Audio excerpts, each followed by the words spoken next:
Hello, welcome to Aliasoft webinar. My name is Alejandro Delgado, Technical Director of Aliasoft, and thank you for joining us today in the second session of the series of webinars with the topic Prospects for the Energy Markets in Europe, Spring 2021. As usual, our first speaker today will be Oriol Saltó, Data Analysis and Modeling Director of Aliasoft, that will discuss about the prospects of the energy markets in the medium and long term. Then, we have two guest speakers from the Department of Origination and Long-Term Products of Axpo that will talk about the new players in the financial markets, the climate change, and the corporate PPAs. The speakers will be Fernando de Juan Astray, head of the department since 2019, with more than 7 years of experience within Axpo, and Ana Manzano, a member of the team since 2017, with more than 6 years of experience within the company. If you have any questions at any time during the webinar, please use the Q&A menu and we will answer them after the presentations. And now, I hope you enjoy the webinar. Oriol, please share your slides. Good morning. Thank you, Alejandro. My name is Oriol Saltó. I'm in charge of data analysis and data modeling at Aliasoft, and I'll be the first speaker today. I will focus on the first part of the content of the webinar. That it's talking about the energy markets and how are they doing in the last weeks and last month, and looking a little bit into the future. So first, some words about our company, Aliasoft, and the services that we are offering. Basically, we are offering forecasting services for the energy sector, covering all the energy markets in Europe, and forecasting that can go from the day ahead or minutes ahead up to long-term reports that can cover up to 30 years ahead. We forecast any variable that can be interesting for the energy sector, obviously market prices and market demand, but also renewable energy, weather variables, socioeconomic indexes, fuel prices, etc. And not only daily markets, also intradaily markets and ancillary services. We also make all kinds of market analysis reports. We make expert reports for court proceedings and lawsuits, analysis on the impact on the market prices of new taxes or renewable auctions, or the influence of CO2 prices. Basically, any kind of analysis about any factor that can have an impact in the market and their prices. The methodology that we use for forecasting is a hybrid technology. It combines some classical statistical techniques like regression, econometric models, time series analysis, with more advanced techniques like artificial intelligence and machine learning algorithms. The three main characteristics of our methodology that we like to stress is that it is a completely scientifically based methodology that gives a consistent forecast that keep their consistency over time. And what can we say more than we have been using it for more than 21 years now, starting in the Iberian electricity market and now covering all the markets in Europe. About the pandemic, well, we all know the problems that we have been having with the vaccination. So basically the evolution of the pandemic in every country is different depending on how the vaccination rate is evolving. For instance, in the UK, right now they are leaving already all kinds of restrictions. They have a huge percentage of the population already vaccinated. And on the other hand, in Spain right now, it looks like we are facing a new hit, a new wave of infections, and we are already thinking in new restrictions. So it's kind of country depending on how the vaccination, how the restrictions have been applied. So there's a little bit of confusion or uncertainty about how all this will affect the economic recovery if we kind to look at the European markets as a whole. Okay. So we will start with the fuels and the CO2 emission rights. Right now, the Brent oil price in the year today, so far in 2021, we are already above $60 per barrel. So we are already above, close to the prices that we had in 2019, and well above prices from 2040, 2050, and 2016.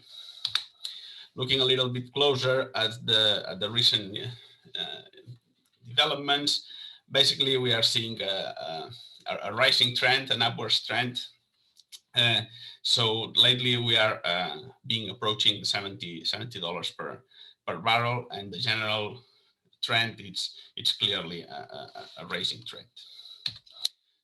Something similar with the gas prices. We are well above the prices that we had before the crisis, and already overcome the $20 20 euros per megawatt hour recently, and we are again in a rising trend. Even more clear is the case of the CO2 prices, where prices are, let's say, skyrocketing since since the beginning of the year. Basically, prices has been rising and rising. Right now, the average of the last week is close to 45 euros per ton. In the daily price, we will see it right now, but we are close to the 45 euros per ton, which is an absolute historical record, and this is having a large impact on the electricity market prices. So before looking at the electricity prices, well, I'm going to switch to our online data platform in order to see the latest prices. Let's see if I find it. Okay, it's here. So basically, these are the prices for Spain. We will see afterwards, but in Spain right now we are having the most expensive April. It looks like it will be the most expensive month of April in the history. So if we put it in in the average daily prices and put it into some perspective, since January, for instance, February and January, you see that we had the Filomena storm at the beginning of the year, but then February, March, we had relatively quite low prices. But then now in April, we are having very quite high prices. So yeah, they are, as I said, we are going to have the most expensive month of April in the history. Also in United Kingdom, recently, this very same week, they experienced some big prices. Again, they were close to, let's see.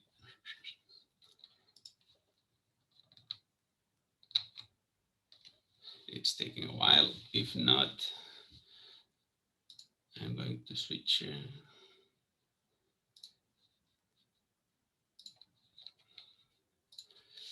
I'm going to switch to UK.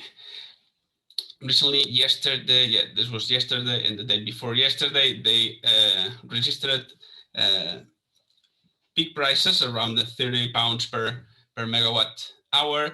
But if we compare these peak prices with the ones that they had at the beginning of the year, so if we go back to January during the Filomena storm, we will see that they are,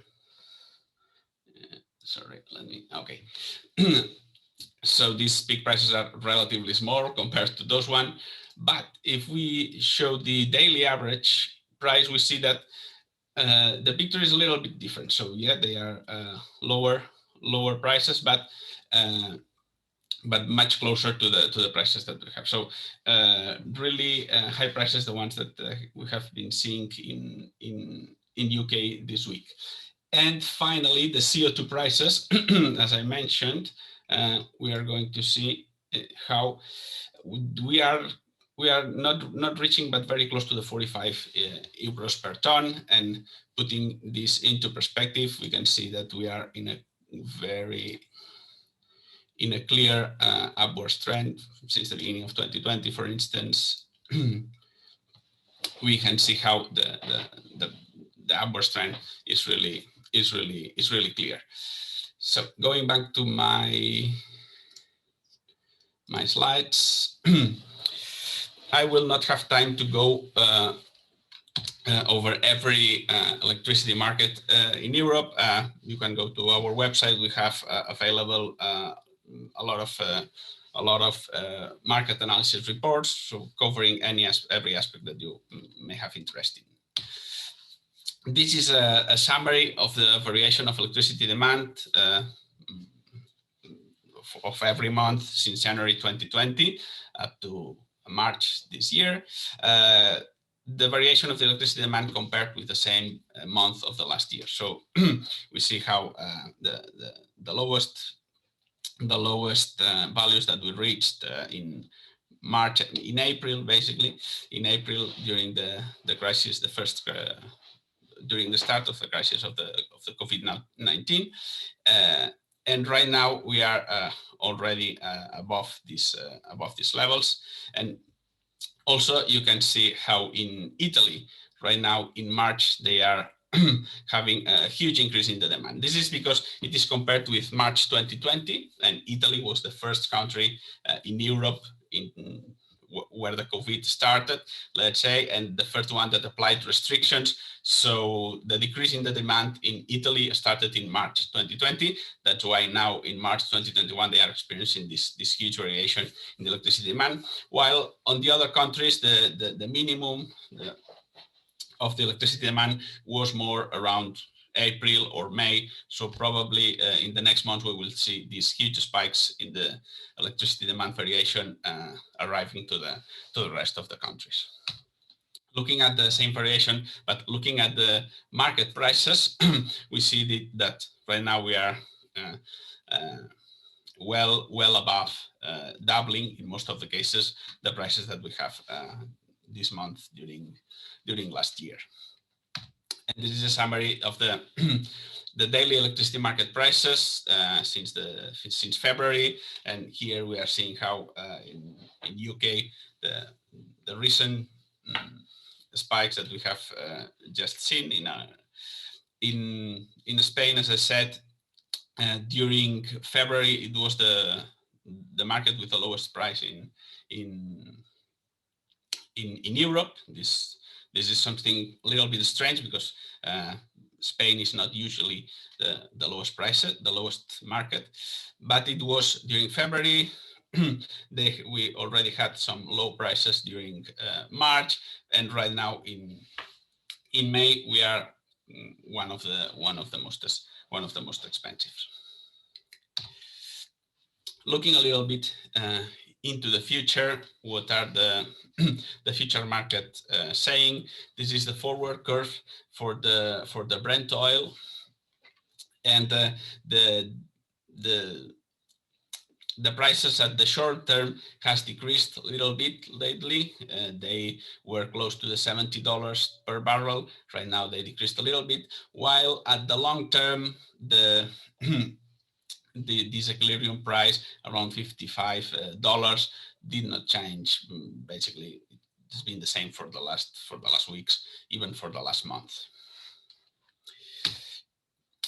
Something similar with the gas. In this case, the prices at the short term increased a little bit due to the increase in the spot price, but at the long term there was basically no change.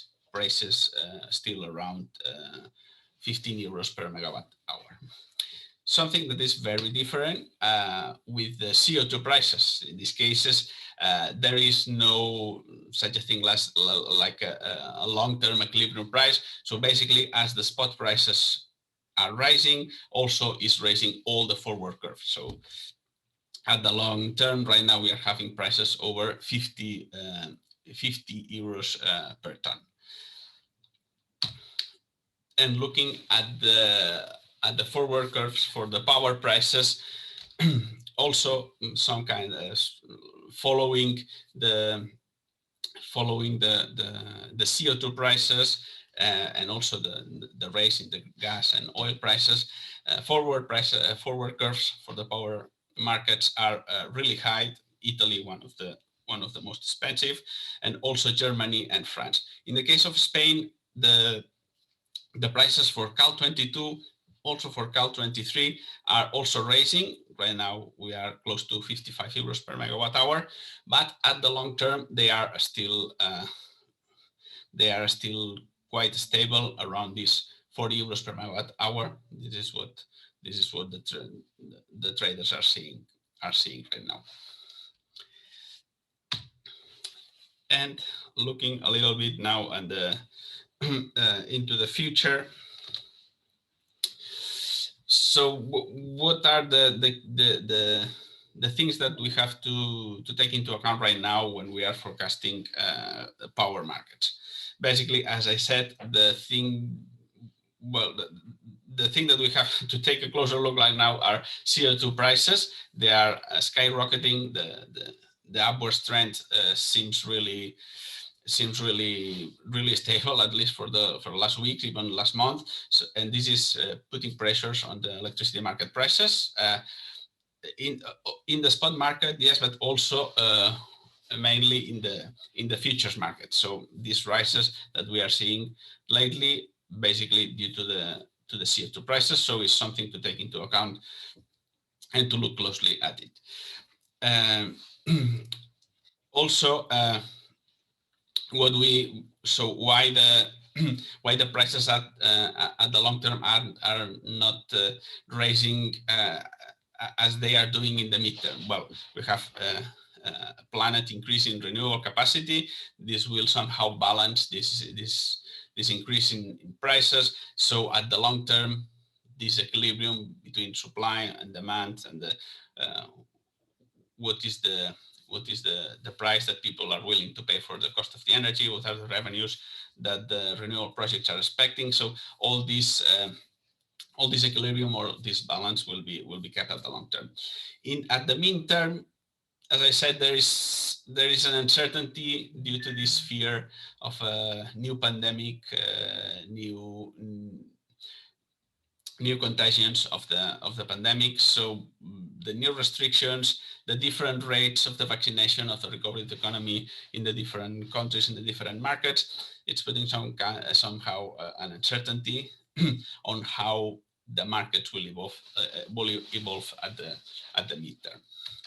Looking more at the long term, as I said, even if we have some uncertainty in the midterm and at the long term, we know that we also that the generation mix is going to change. The renewable capacity is going to increase a lot, but the equilibrium of the market, the equilibrium at what the market is working, it's stable. It remains stable at the long term. So we are not seeing huge changes at the long term.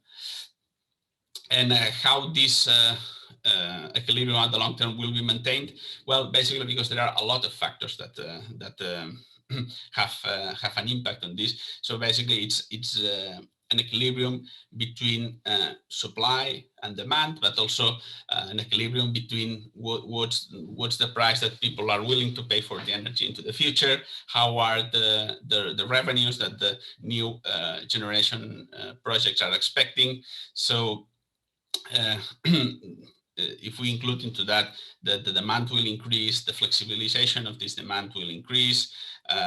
We will also have energy storage with batteries, also with green hydrogen and for seasonal storage.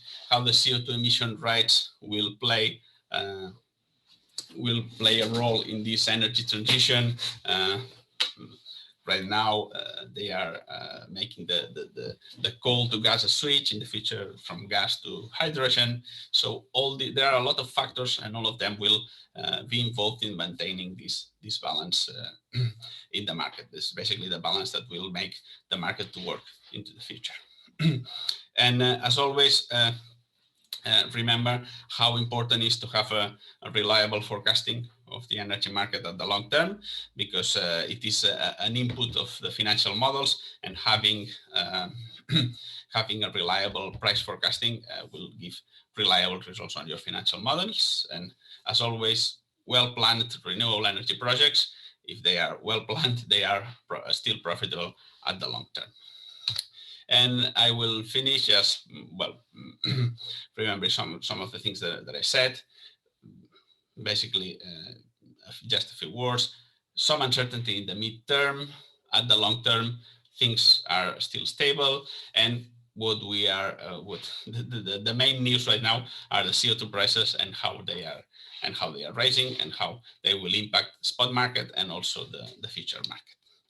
And I will finish just inviting you to our next webinar. It will be in May, and we will be again talking about how the markets, the energy markets are evolving in Europe. And we will be talking about energy forecasting. How are they important for the development of renewable energies? And we will also take some words about what's the future vision that the Aleasoft is seeing for the energy markets in Europe. So thank you, Alejandro. Thank you very much, Oriol. And thank you, Fernando and Ana, for joining us today. Fernando, when you're ready, please share your slides. Sure. Let me go through my slides. There you go. Can you see them? Yes, we are seeing fine. Thank you. Okay, perfect. Then I would like to first thank Aleasoft for this opportunity. For us to be here is a great opportunity to share our view and well, share what we can do for this energy transition and try to help all players around it. And I would like to just go through a little presentation about what we see in the energy markets for the long term, and also what we see is the some key aspects of this PPA long-term market, which is financing and all other players, and the added value coming from renewable energy and not just the pure power commodity. Okay, so I just want to go through first through the index. Well, we're gonna just briefly talk about who we are. I believe most of you know us already, just very briefly. Then we want to go through what we see for the medium long-term energy markets. Afterwards, my colleague Ana Manzano will share with you our thoughts on the financial markets development and how are they going to cope with the new installed capacity, also the added value of green energy regarding climate change, how the big stakeholders are placing themselves in this matter.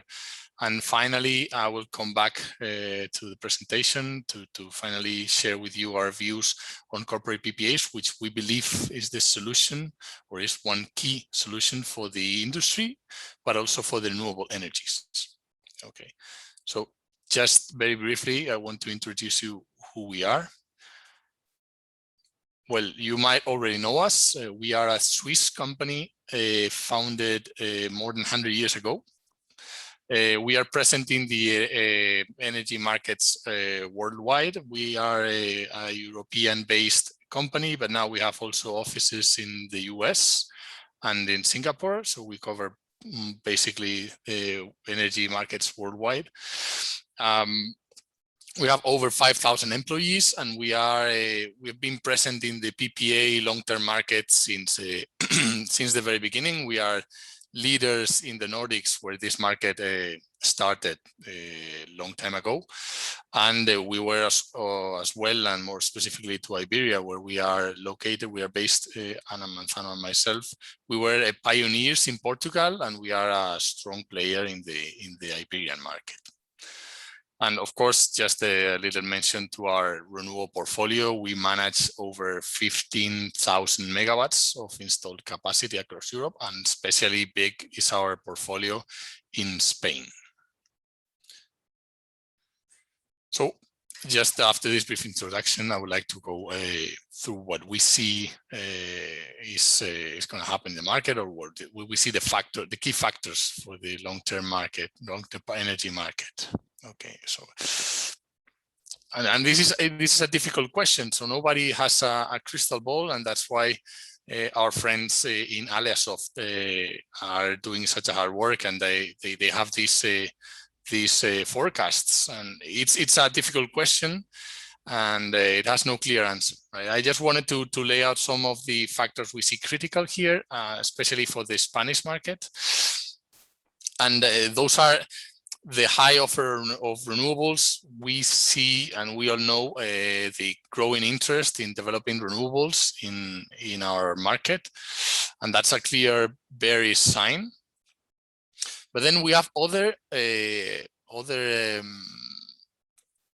things that might affect the price and to make it rise, which you don't usually take into consideration, or they are less common to hear, which is, for instance, of course, nuclear and coal blackout. That's a very bullish impact. Higher interconnection capacity, that's something already planned in Europe, and that's definitely going to make Spanish prices go up in the long term, since we are seeing clear mismatch due to renewables, basically in Spain. We're going to have now an electro-intensive new regulation in place, which will definitely increase demand for long-term deals, which of course push prices up. We're going to talk about it later, but corporates are taking more seriously the sustainability, and it's becoming a huge factor here, and that's definitely going to increase the demand. Of course, price of fossil fuels and CO2 emissions, we've seen previously in Oriol's presentation, they're rising, and that's definitely a bullish sign as well.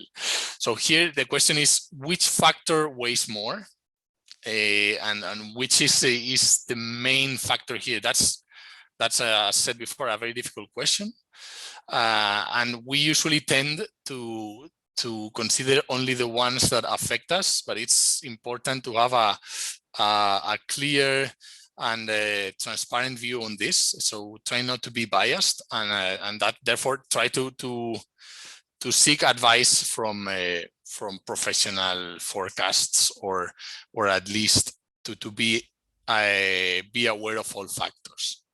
And here we have just one final remark, and we think the best price is today's price. And it's not the best price because it's going to be the cheapest, but it's the best price because it's the one that is certain. Okay, so we now have prices for the long term, but those are not going to be the same ones that finally realized 10 years from now. But those prices are the ones you can hedge and you can consider for your calculations and your models. And that's why we encourage you to use or consider these prices, regardless of what forecasts say, which of course are important for your long-term business. But when considering prices, due to the uncertainty, we suggest to use current forward prices for your hedging strategy, which we will say later on. We believe in a diversified strategy, so it's very important as well not to hedge your full volume on this, but try to use all the tools the market have. And now we're gonna tackle some of the most hot topics these days, and it's the energy auctions versus the private PPA market. In our view, they are compatible for our Iberian market. And why is that? Because we see a very, very big demand of producers trying to develop a new capacity in Spain. And therefore, there's a need for off-takers. And currently, corporates are doing a good job. They are showing interests. Regulation as well is helping with the statute of electro-intensive consumers. But we believe there's a need of a bit more demand, and that's how the energy auctions are going to help. Also, and very important thing here is that energy auctions are not the same product as the PPA. private PPAs. So you know, energy auctions are pay as produced, 12 years, and lower credit risk, since it's the state is guaranteeing this deal. So we should expect different prices. PPA market, on the other hand, is currently evolving. It's going for a more standardized product price structure. So it's not really comparable at this stage. PPA prices we would expect to be higher than auctions, but of course that's because there's a different risk share in these kind of structures. So developers should bear more risk than auctions. And there's also other factors here. We ask which is the correct interpretation? Should we consider average price of the auction, minimum price, maximum price? Well, none of them. You can see where these prices are and consider that as a minimum price, because as said, the risks for developers are minimized. Then PPA markets should be higher than that. Okay. But as well with a different risk structure, which should be valued as well. And now for specifically for our consumers, we like to say this two main messages here.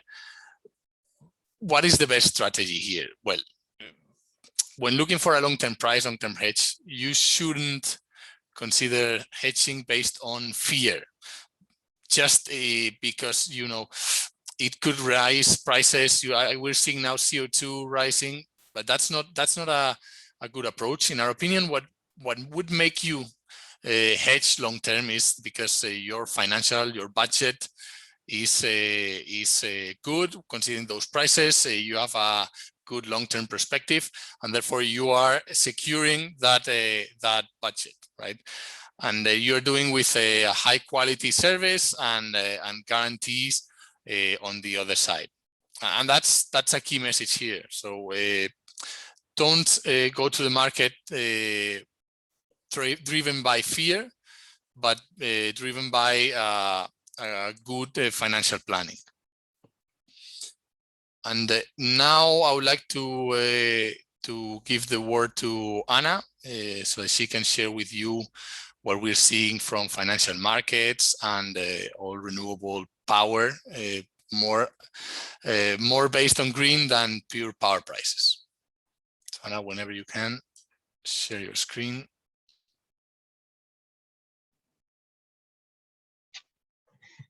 Let me maximize. Good morning, everyone. Is my screen Good now? morning. Okay. Now it's fine. Okay, thank you.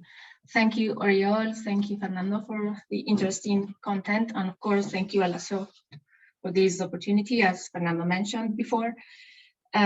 We would like to now try to dedicate a few minutes to new players in the financial markets these days, ever since the beginning, but more actively these days, and why so many infrastructure funds from abroad and so many foreign banks are landing here, and the fact that Spain has become one of the top countries to invest in renewable energies these days, and that we have a good opportunity to make things very well.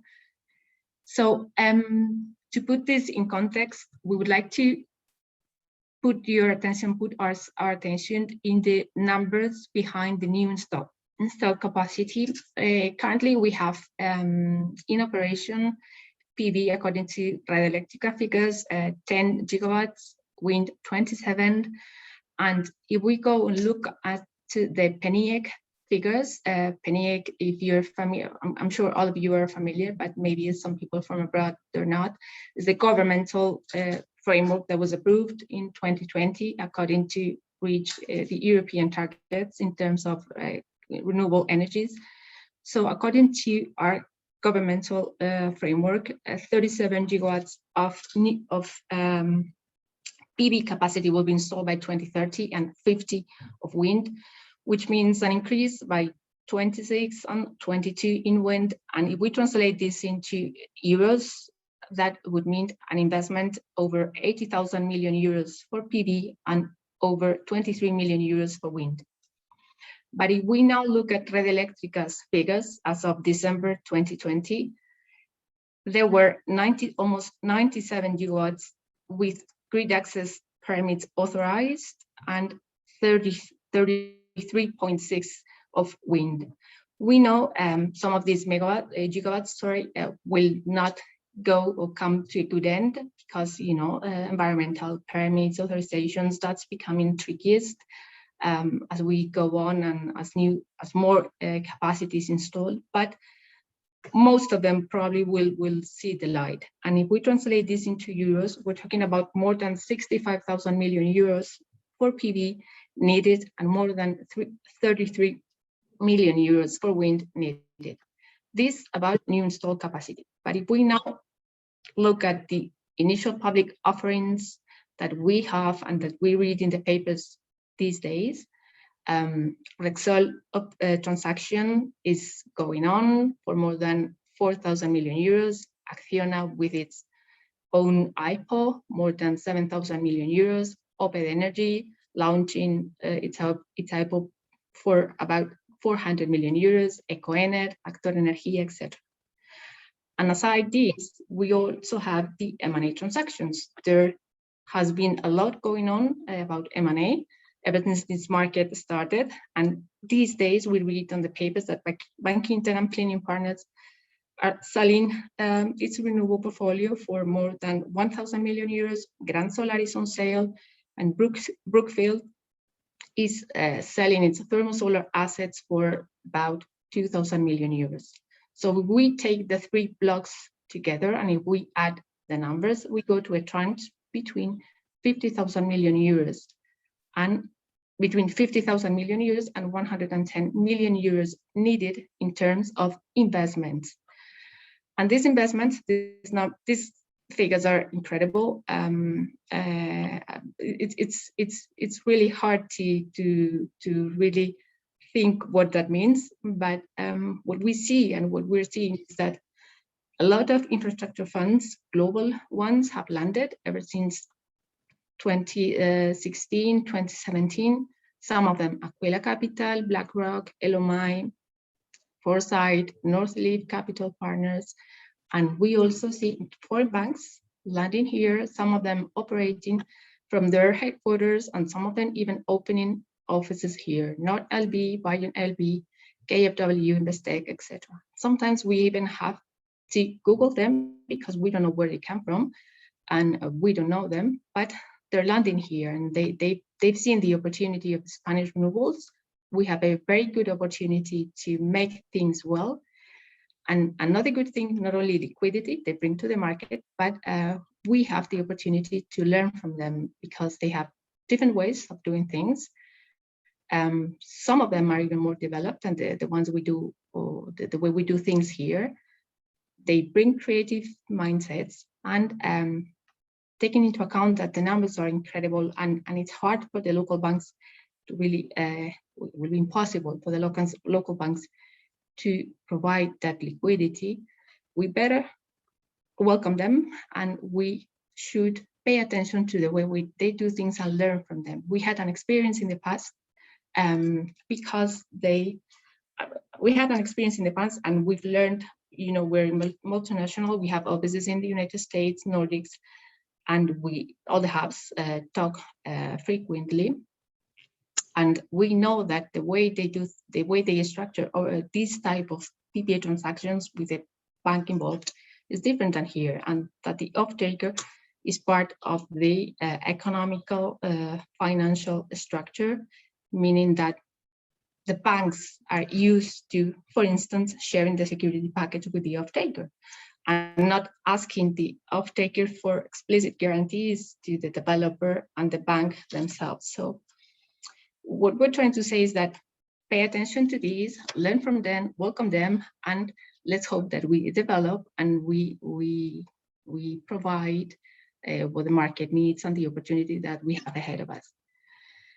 I'm now changing to a different matter, but also very, very important that we see here, and that we see that it's going on in the other hubs, in the Nordics, in the States. Again, with our colleagues, we talk frequently, and it's more evolved there than here, but we're sure that this will end up here too. And it's a wave, it's just a wave that it's unstoppable. And we would like to bring your attention to how big stakeholders are taking position of the climate change, which is probably the biggest problem that the planet has these days, more than the pandemic or the local problems that that a country may have with its government, etc. Not sure if you, or if probably most of you, yes, but Larry Fink is the CEO of BlackRock, which is one of the biggest infrastructure funds across the world. And every year he posts a letter that's been becoming more and more popular to CEOs, a letter to CEOs. And he's been talking about the importance of climate change for many years now, Larry Fink. And in 2020, his letter, he said that climate change is one of the main issues that are pivotal to creating durable value. What's behind this sentence is that climate change, or taking decisions in corporate regarding climate change, for instance, consuming renewable energy, is not only a matter of having that footprint in your annual accounts in terms of corporate social responsibility, but one of the key factors that will probably make that your company will remain in the long term. So what do we have around corporates?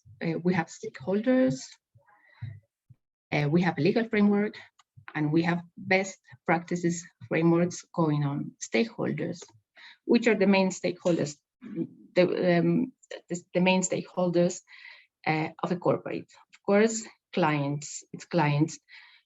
There are studies that show that clients demand more and more these days to the companies, more than selling a product or offering a service. For instance, if we go to the Meaningful Brands study by Havas Group, they interviewed more than 350,000 people, and the results showed that over 77% of the people that they interviewed said that they would be willing or that they were consuming products that were according to their values and having a positive social impact in our lives. So that's regarding clients, consumers. Then if we look at employees, again, there are studies that show that building trust in employees to its company, it also has a lot to do with having a positive social impact. There's a trust barometer by Edelman in 2019. 33,000 people were interviewed, over 18 years old, and the results showed that one of the key factors to build trust for employees in their companies is positive social impact. Investors, we've talked about BlackRock. BlackRock does not invest in any company that has a high sustainability related risk.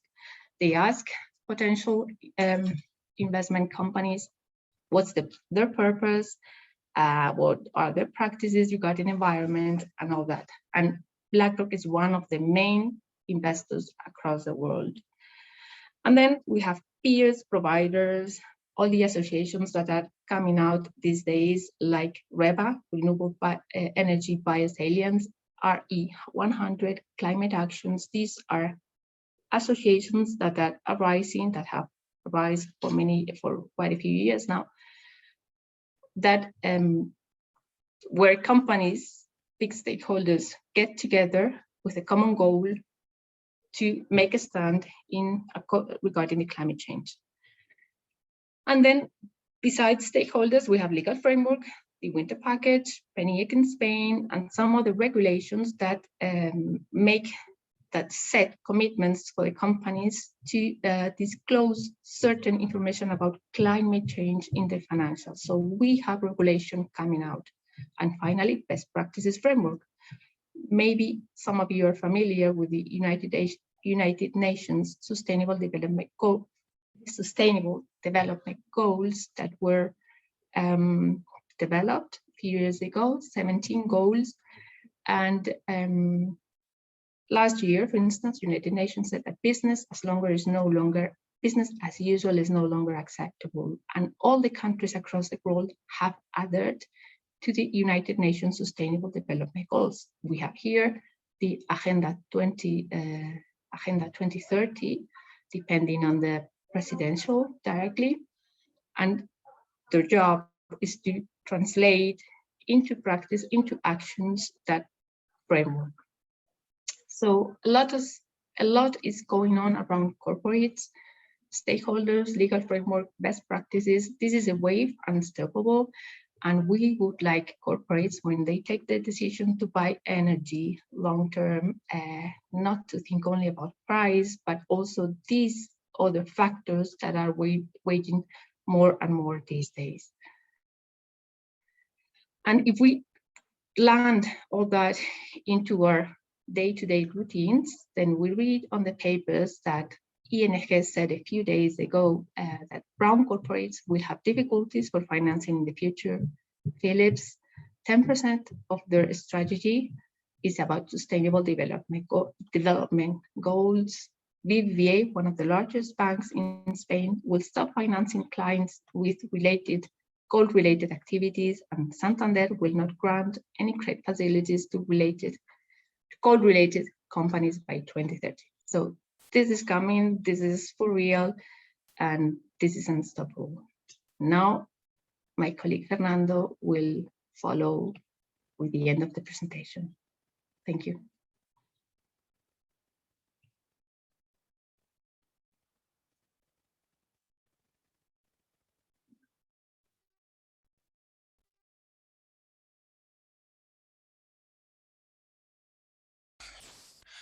Thank you, Ana, for the very insightful inputs here. We've seen all other stakeholders. We wanted to just make some emphasis on the customers and customers' corporate PPAs, because we really think that's the key point and the key factor to further develop our PPA long-term market in a healthy way and contribute to the energy transition. As Ana said, we've seen that financing and all other stakeholders, investors, are right now putting more emphasis, and that means now costs, or it's easier to finally put a value on that green and renewable transition. So now we want to focus on corporates because they are the key factor here to finally develop all the capacity we need, right? So first of all, just a very brief introduction on our activity in Axpo and PPAs.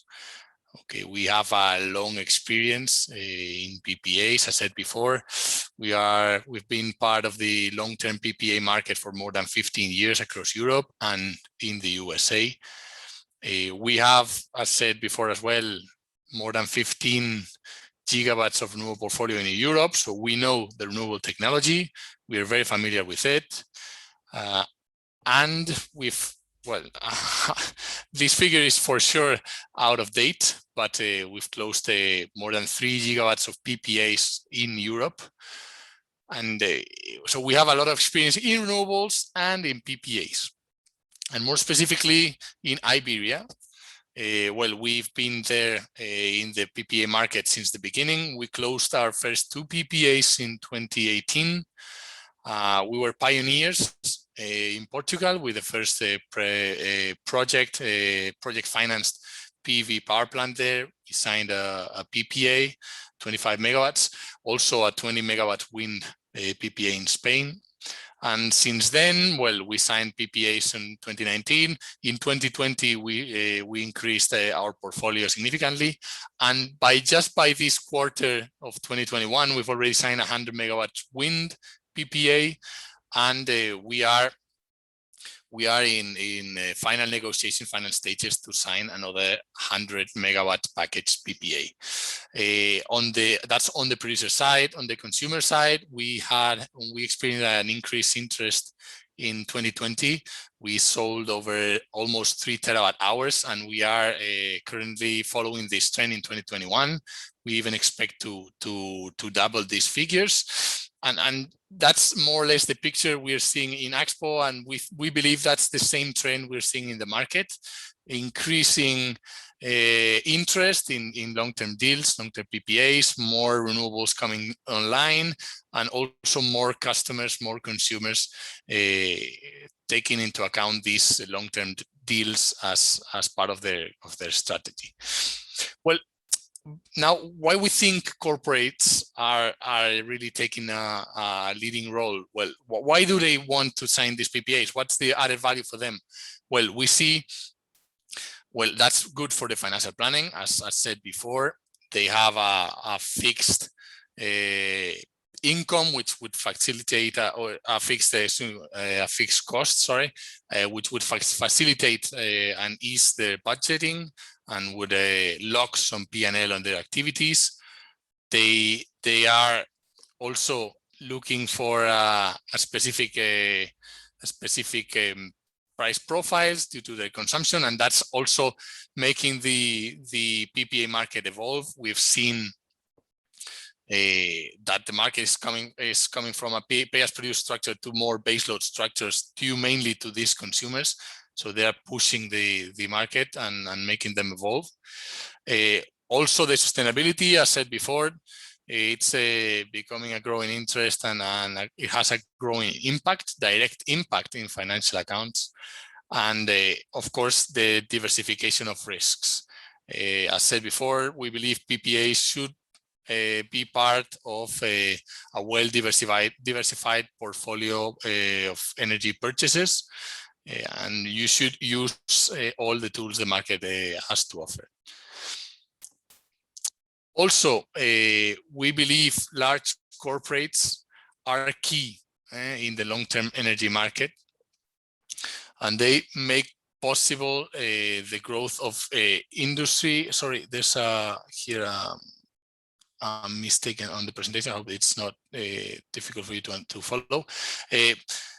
The growth of the industry is growing due to large consumers really intending to buy energy long term. Is the way this energy is finally consumed.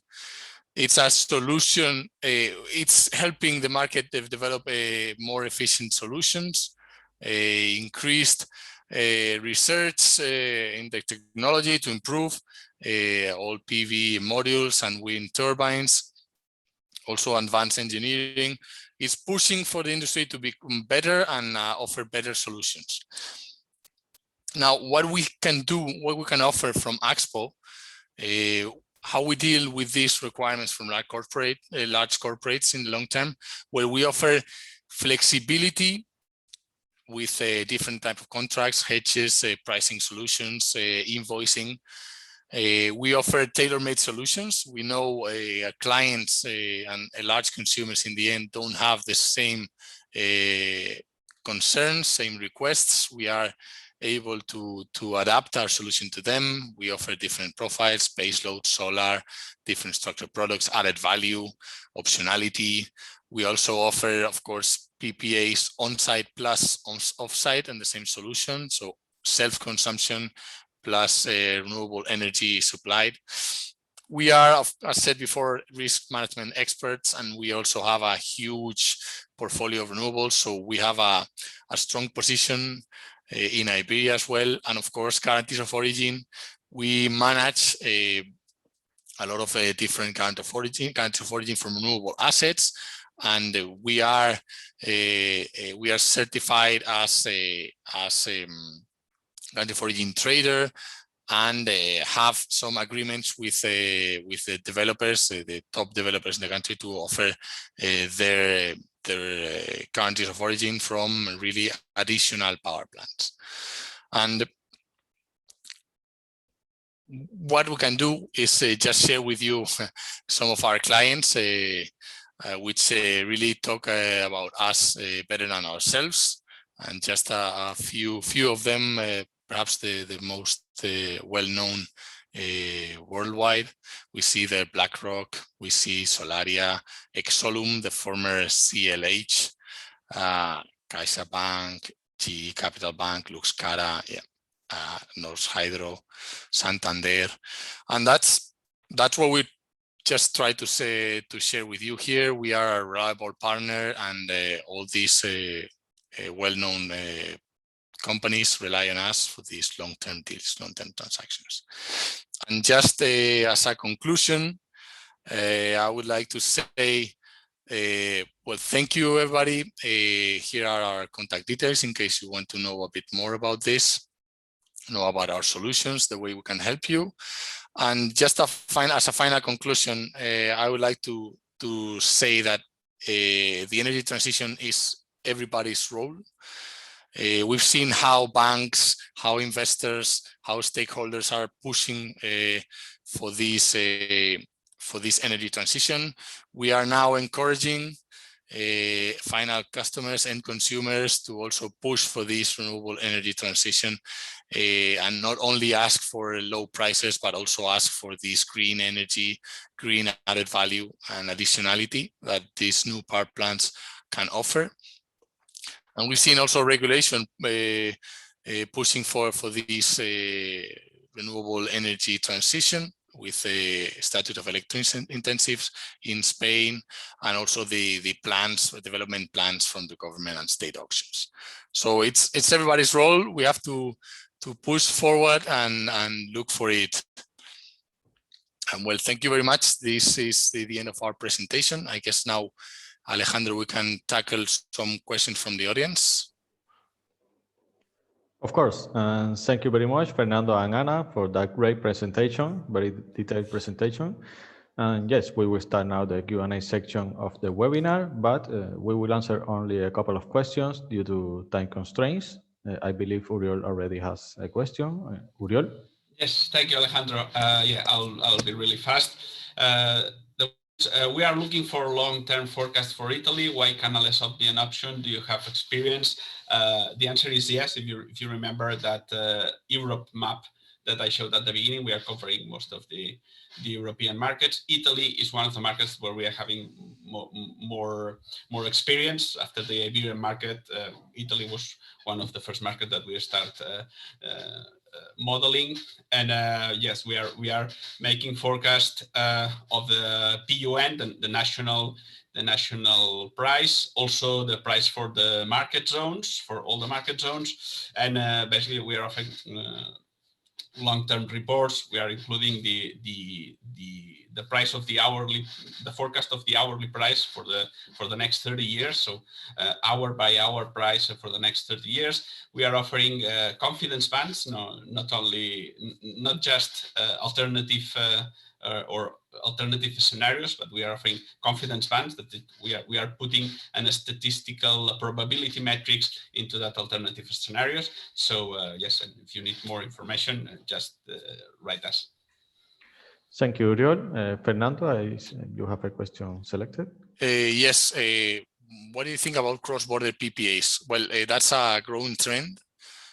Well, first of all, thank you for the question. I think it's a very pertinent and interesting question. It is a growing trend, and it's definitely a way to push for this energy transition. And it's a very interesting solution for both developers in hot renewable markets like Spain, Portugal, Italy, the Nordics, and also an opportunity for corporates Europe-wide, because they are pushing for this energy transition. They have the added value of this green energy, of course, guarantees of origin supplied, but also they are taking advantage of the low market prices derived from these renewable projects. So although that's not a perfect hedge for them price-wise, that's a very interesting deal for them, and a very, very useful way to push for energy transition as well. Thank you, Fernando. Ana, if you can answer the question you have selected. Yes, thank you for the question. The question is the following: how do you see the market compared to the beginning back in 2016, 2017? The market has evolved. The beginnings were not easy. We all had to learn a lot.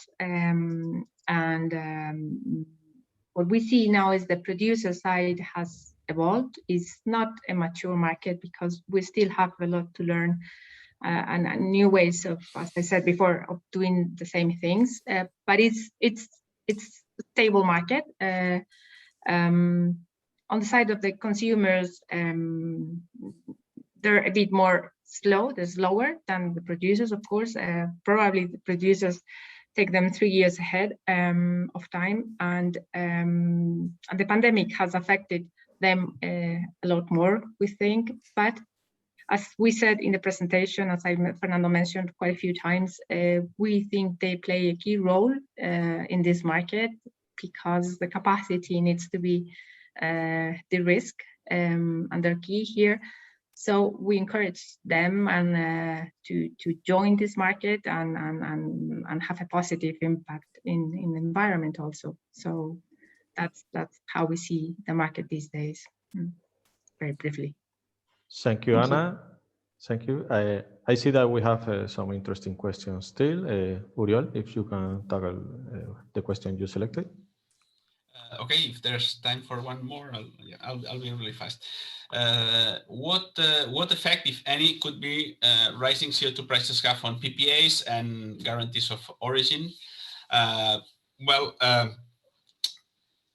PPAs, well, maybe Fernando and Anna know more about this, but PPAs basically are tailor-made, so there are no two the same PPAs doesn't exist twice. So, but basically PPAs where are looking are at the spot prices right now and the spot prices for the tenor of the PPA. So if the forward curves if the spot market are affected by the CO2 prices, so probably some way prices rising CO2 prices will affect at least indirectly into the prices of the PPAs.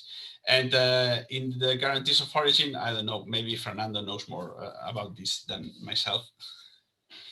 Fernando, you want to complement that? Yes, regarding guarantees of origin, well, it's a very, very illiquid market. It's difficult to have a real view long term on the value of these guarantees of origin.